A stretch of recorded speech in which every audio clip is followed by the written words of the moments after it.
I'm welcoming you to my Twitch channel. I am Dizzy Dames, like I just said a second ago. But I'm a singer, songwriter, producer, music man of sorts. And I guess I'm kind of a blogger now because I'm doing this right now, music blogger. I'm going to be talking about bands that I enjoy. Um, Normally I'm doing my own music, so this is kind of new for me. But I love doing this. If you know me at all, you know how much I love to talk about music, and it's like if you get me going on new bands and bands that I'm listening to and all that kind of stuff, I could just go and go and go and go and go and go. So I decided that I would start doing that because I don't have anyone to talk to and I have a computer. So hopefully people are watching right now. I can't really see if they are, and I don't really care to because that's weird. So yeah, like I said, I'm going to be reviewing and kind of just generally talking about music all over the musical spectrum and like getting into their production and the song structures and really the music of it, and also talking about the music and how it's impacted me and my music. Uh, Jessica reminded me to start recording. My wonderful producer and fiance, Jessica Juarez. Um, she's right here. She's the best. Um, is that Poppy? Is that like pop, pop, pop? All right. Well, we're learning here, guys. So I'm gonna put a little pop filter on this mic here. So give me 1 second. But this is the beautiful part about Twitch is it's all good. You don't really have to worry too much. I'll let some of our new fans join in while this is happening. You guys are part of the magic. I love it.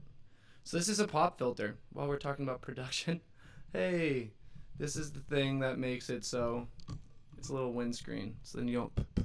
It's a little less.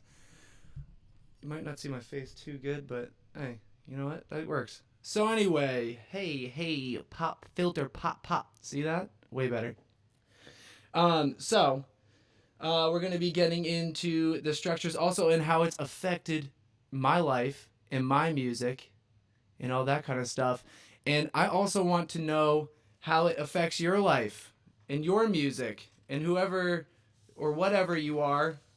I want to know what's going on with you and what how you feel about this music and what it does to you. So I know that we have some chat stuff that you can do, and please feel free to submit any questions you have, any information that about these artists that I'm going to be talking about. I want to hear from you. If I said something wrong, which I'll do all the time, I'll just make shit up just because I'm a human being. Feel free to correct me, and we can get set the record straight on some of our favorite artists. Um, so yeah, let me get into the shameless self promotion part really quick. Follow me obviously on Instagram is Dizzy underscore Dames, and check out our merch. I have merch because I am a musician and I have a whole thing going on. Check out dizzy-dames.com. All this stuff, by the way, is right there. So all that information, check it out. Go to it. We got merch and stuff, and then obviously follow me on Spotify for my original music, but also for the show, follow me on Spotify because after I talk about my artists and everything, we're gonna be posting playlists that correspond to each episode. So after I've done this one, there'll be an awesome washed out, and anyone else we talked about in this episode will pop up on the playlist. Um, so let's get right into the meats and potatoes, everybody.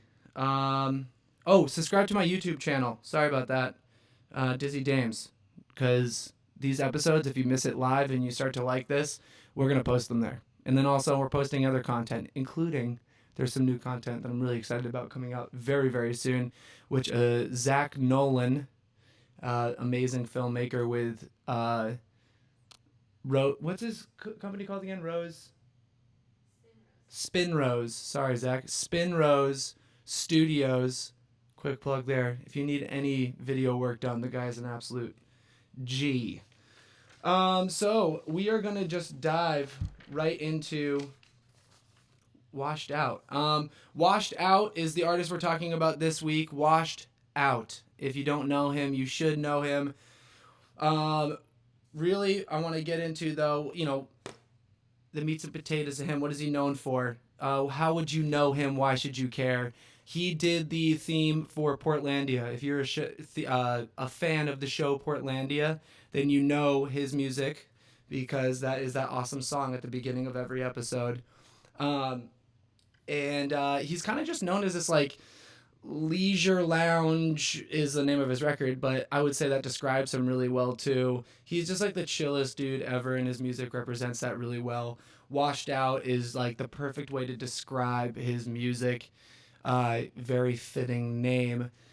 I'm just gonna go ahead and play what you might have know from him already. I'm gonna play the song that I just mentioned. It's called "Feel It All Around." It is the theme song for the show Portlandia.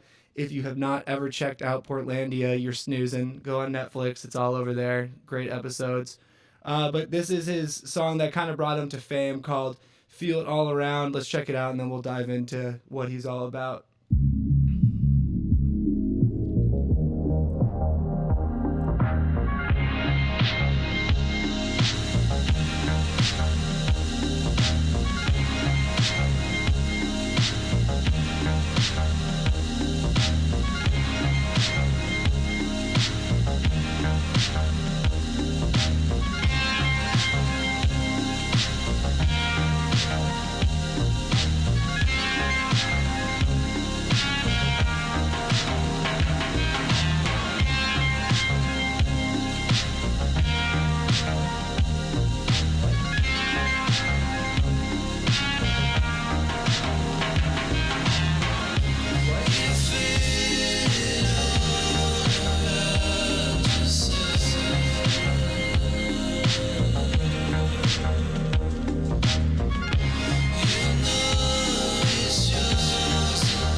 So that's a sample right there. That's not the whole song, obviously, but that's "Feel It All Around," the kind of the song that I got to know him through, and I think pretty much everybody in the world got to know him through. I don't know how that relationship came to be, really. It's funny. This is my first episode, and I chose a really funny artist for my first episode because he is just one of those guys that seems to be like too cool for school, super super chilled out, like a little bit too chilled out where I can't find much on anything about him. Even the Rolling Stone, they tried to ask him about like what songs were about and stuff, and he just was like, I don't talk about that. But what I do know about him in general is um, that he has new stuff coming out right now, and that's like kind of why I got excited about him in the first place. He has a new single out called "Too Late," and there's rumors of a record on the way.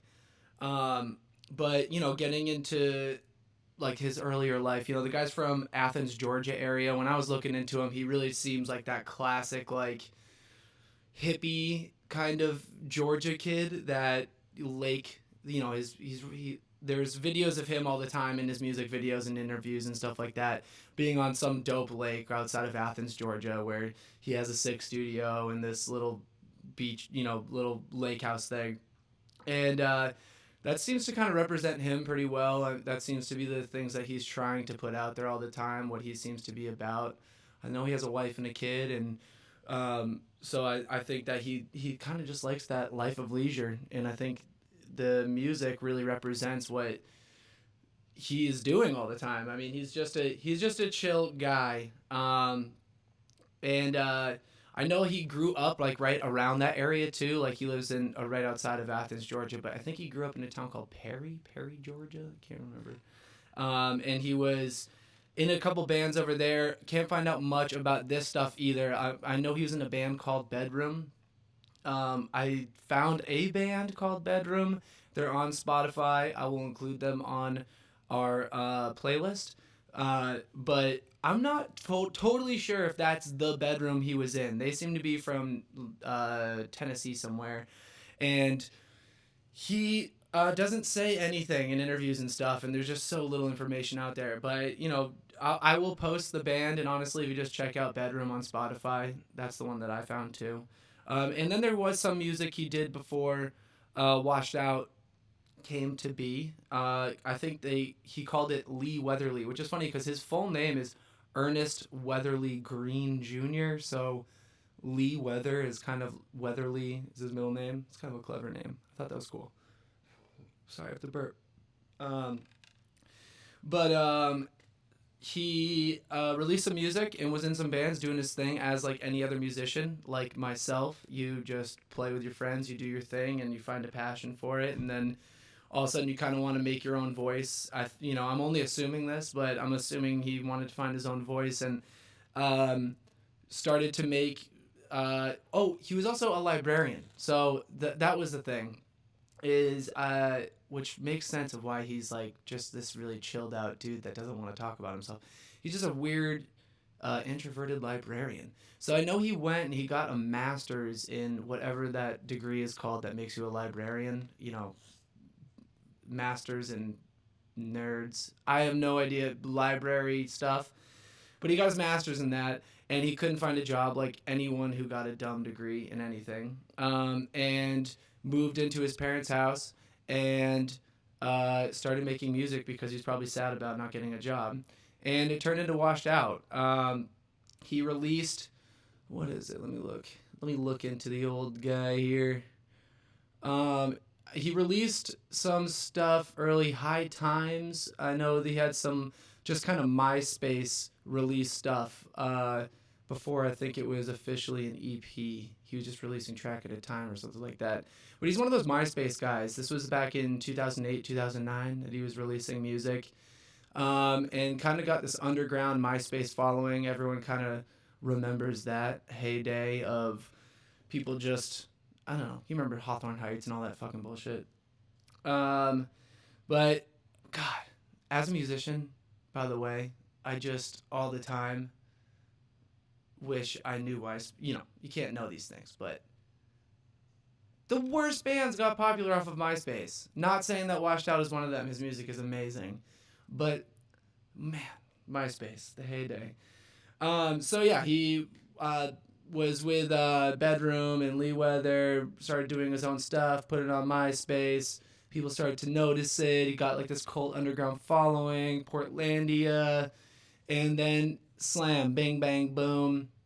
Not right away. He actually... So, yeah, he does his EP through Mexican Summer. Mirror Universe Tapes was actually the first EP. He did High Times was his first EP in September 9th, 2009. I've never heard of that label. But then Mexican Summer I have heard of. He released Life of Leisure. Life of Leisure has Get Up, New Theory, Hold Out, Feel It All Around, which is the track we just listened to, Lately, and You'll See It. That's really the one I think people think of when they think of Washed Out, like OG fans like myself. And then he started branching out from there. But I think it was awesome that all came to be for him. And I think it was around that time that, in 2010. So right when he did Life of Leisure, he released that, and then he started kind of touring around. He did his first show, one of his first shows ever was Pitchfork Music Festival. So that's the kind of guy we're talking about right now. Those stupid jerks that are just super talented that you try your ass off and you play a trillion shitty clubs for a bunch of assholes all the time. And then you get these guys who like put out one mixtape and they're the theme song for Portlandia, and then they get on Pitchfork Music Festival. He's that guy. I'll try not to hate him, but I gotta hate on it a little bit because damn, what a lucky bastard. But anyway, he got that look. He got Pitchfork Music Festival. Obviously, talent is talent. So he went there. He did his thing. People loved it. And I mean, it just kind of exploded from there. I mean, he's just one of those dudes and he's so chill, like I've said a million times, that I feel like it kind of adds to his mystique. And he doesn't perform that often. And he's just one of those guys who seems to be too cool for school. And I think it pays off for him. While we're here and talking about Life of Leisure, before we go further into his career and who he worked with after that and all that kind of stuff, I want to play one more track for you guys off of Life of Leisure. This one is called... That's not the one I wanted. Hold on, sorry, I have to find it. Once again, I'm kind of new at this, and I'm stealing it. New Theory, here it is.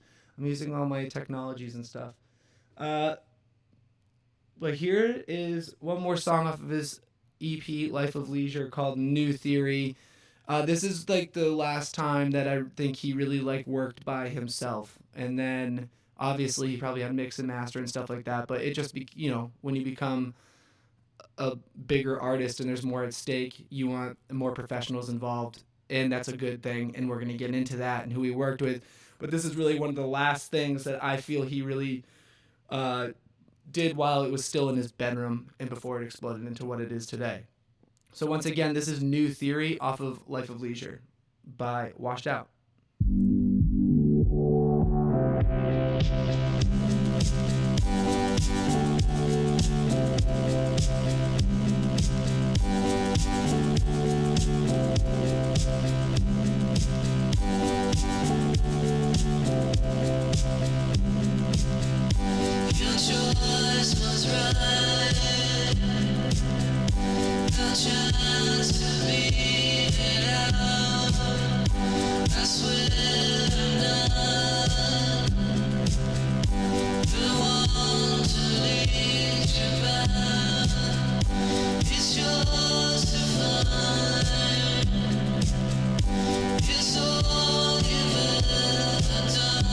What up, homies? I heard we got 14 people watching. Man, I'm just stoked. It's pretty cool that we're listening to the song together right now. It's crazy.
So good.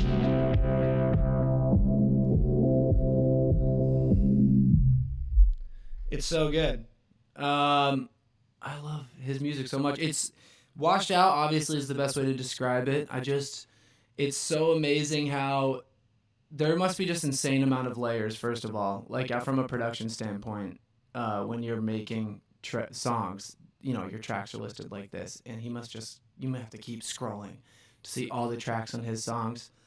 It's just like so much reverb going on, so much delay, so much sidechain effect. Sidechain is this thing, if you don't do music production, where, so like say you have a kick drum and you want everything to kind of bounce to that rhythm, and then also it does this thing called ducking. So like every time the kick drum hits, it'll have the some of the other tracks duck down as it in volume as the kick hits, making the kick harder, and then also just making everything kind of pulse.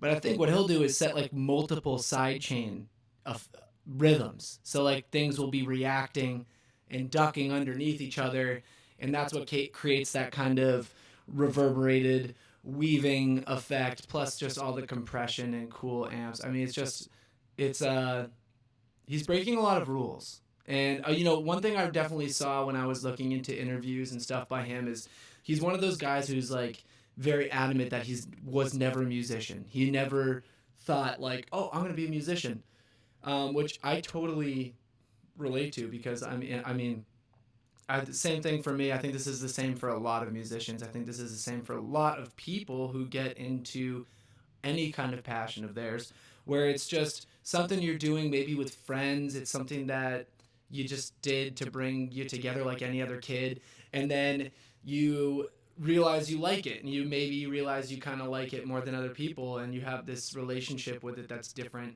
and then it just kind of develops into something else. And I think that's what happened to him, and he just kind of stumbled upon his passion for music, and at the right time. I mean, early 2000s, the technology is just getting there, so you can make a record from your bedroom really easily. And so people like him, and there's so many artists like this. As we'll do this show every week, we'll probably talk about more people like this. But he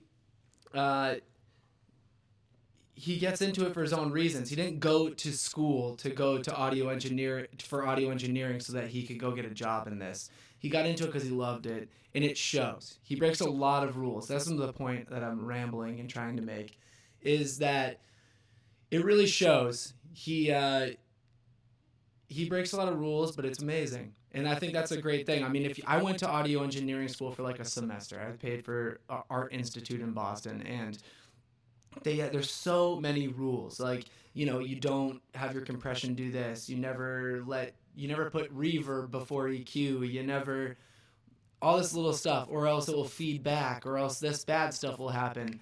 But I think he's one of those guys that likes the bad stuff to happen every now and then. All those little feedbacks that there's these little noises you kind of hear off in the distance in his songs, and that's because he didn't put the proper compression after the reverb on this thing, and he let the feedback ring out. And I love that. I admire that in any artist who can find their own way, their own artistry in something that was built in a specific way. So yeah, one thing I also wanted to talk about was just kind of his relationship with Cartoon Network. That is really cool. I don't know if you do end up looking into his music after this and you weren't a fan before. One thing I think you'll find, if you are a Cartoon Network fan, and especially if you are watching Cartoon Network late at night, you might recognize some stuff, because I don't know if he has a contract with them, or like what the deal is, if it's official or if they just use some of his music here and there. But he is heavily involved with Adult Swim and Cartoon Network stuff. Adult Swim specifically, yeah, that's what I meant. So I thought that was really cool. That's another thing that just kind of embeds him in that cult culture kind of thing. Portlandia, Adult Swim. He's kind of a nerd's hero. I love that. I grew up listening to Weezer, so I'm always into any savior of the nerd. I can get behind that. So then, like we said before, he starts to branch out. After he has his EP and stuff, he's riding high on his nerd kingdom, and everyone thinks he's like the coolest, weirdest guy from Georgia making these crazy beats, and he's getting compared to Neon Indian and bands as such, and all that stuff is happening. So he gets an awesome record label, which is what somebody in that position deserves. He gets signed to Sub Pop, and he starts working with a gentleman called Ben H. Allen. Ben H. Allen. So this is something that we're going to get into a lot in this show. As you start to move forward, there's so few people who really like it was all them. You know what I mean? No one's like that. No one in the world. So there's going to be these cool people that come in, and especially as the stakes get higher and you want to get better. I mean, I bet if I ever talked to him in person, he would say, like, it's just the natural step, you know? You probably met this guy. He worked with Walk the Moon, Animal Collective, Gnarls Barkley, Kaiser Chiefs, Cut Copy, Neon Indian, kind of some groups that he was definitely in comparison to, but, you know, this Ben H. Allen guy is been around for a long time and can kind of do whatever he wants, so he's been all over the place. And they started working together on his first real record, Within and Without. They released that in 2011 on Sub Pop, and that was, I think, no, that was his second CD, LP, digital download, full release. So that's awesome. I love that. This Ben H. Allen guy is very interesting. I was looking into him, and it sounds like he got to start with people like Mace, Biggie, Puff Daddy, you know what I mean? Like, and then started branching out from there and doing his own thing. He's worked with Danger Mouse. I mean, this guy's been all over the place. He's a Grammy Award winner multiple times, I believe. He doesn't say how many he's won here. But, you know, these guys work together. And they produced some awesome music, because Within and Without is absolutely fantastic. It has Eyes Be Closed, Echoes, Amorpha T, Soft, Far Away, Before, and Within and Without. So, I mean, these songs are just so awesome. The production definitely ups here. You can definitely tell a difference in the production with these songs. And I think it's great. I think it's sometimes, obviously, when people try to go to that next step, it's a little bit of a swing and a miss. They go too big, or they go way too different, or they let a producer kind of take them over, and they let people get their claws into them. And it's a tough balancing act when you work with new people. And I think that they did a great job. They did a really great job on this. It really just still sounds like Washed Out, but it's just a little bit higher production. I really love it. Trying to find my song right now that I have from that record. Oh, I didn't download any songs from that record. I'm an idiot. All right, well, I can't play any songs from that record, but thank God they did another record together. So yeah, they ended up working together. Obviously, that all worked out very well, because they made another big record for him. Honestly, I feel like I said, like, he's most known for Life of Leisure and stuff. I feel like that's just for me, because Paracosm was awesome and did really, really well. It All Feels Right is a song off Paracosm that I think a lot of people know, and a lot of people love. I'm going to play that one.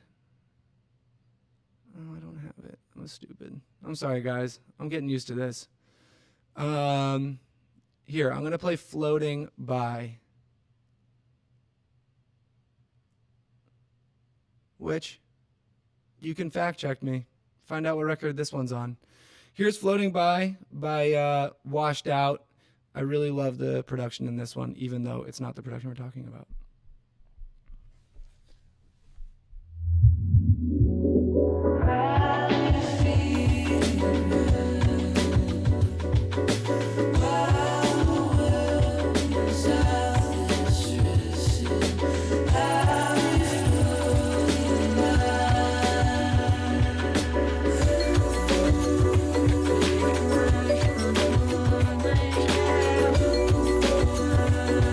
Sleep.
Lost my train of thought there for a little bit, guys, but I'm back. I am back, baby. So yeah, I totally forgot.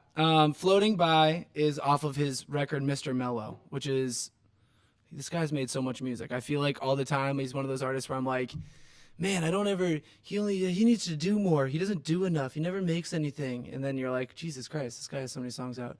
But that's off a record called Mr. Mellow, which he did with Stone's Throw. So, and that one did not involve Mr. Ben H. Allen. He seems to really have self-produced that one, or Cole MGN helped produce some of it, but it really seems like that was kind of back to his roots. I mean, it makes sense though. Maybe he gets in there with dude who's worked with Animal Collective, Gnarls Barkley, Neon Indian, all these people that he loves, learns a lot, gets a little confidence, gets some new tools from the guy, and then goes, let's make another record. Let's do it my way again. You know, you got to keep switching it up. You got to stay clear as an artist, and I totally understand that. For me, like, I'm totally inspired by this guy. I'm totally on my music. Check it out, please. Go to my Spotify, listen to my music. I'm sure you'll hear some influences. It's really just the ability to be so layered and for you to get lost in all of those layers, but the vocals still cut. You still, half the time I don't know what he's saying, but I feel like it's subconsciously putting the lyrics in my head, and I hear these like little phrases and words, and sometimes I feel like I'm making them up, but that's awesome. That's an awesome thing to do to people. I think that I wish I could do that to people. I wish people were making up words in their head to my song. So I definitely try to get that. Just the vocal tones in general. He does this kind of harmony thing where he does like, I think like a fifth harmony, but he just the way the harmony on top of it, the fifth that he does is super reverbed out. The compression is just beautiful on it too. So yeah, I mean, just recapping, this awesome artist comes from Georgia, Lake Town dude, Lake House kind of guy is what I'm trying to say. Holy hell, it's tough to talk for this long. And super chill. Mr. Mellow is his record from 2017. He has something out right now called Too Late. I wish I could have downloaded that. It wasn't really working. So check that out immediately after this. Go to Spotify, put up Too Late. It's an awesome song, and it makes me really excited for his record coming out. That's pretty much all I got to say about Washed Out today, guys. Thank you for bearing with me on this first episode. Promise I'm going to get better at this, and I'm going to keep it up and continue and just make this a better show every week. So this is kind of the first one. Once again, go down to this stuff. Check it all out. Buy the merch. If you're feeling friendly and you want to Venmo us some money for our efforts, I support the arts. We would love that. Please support the arts.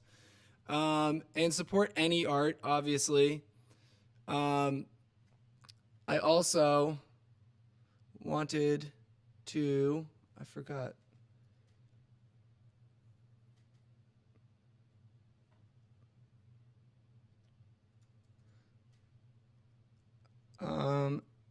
I wanted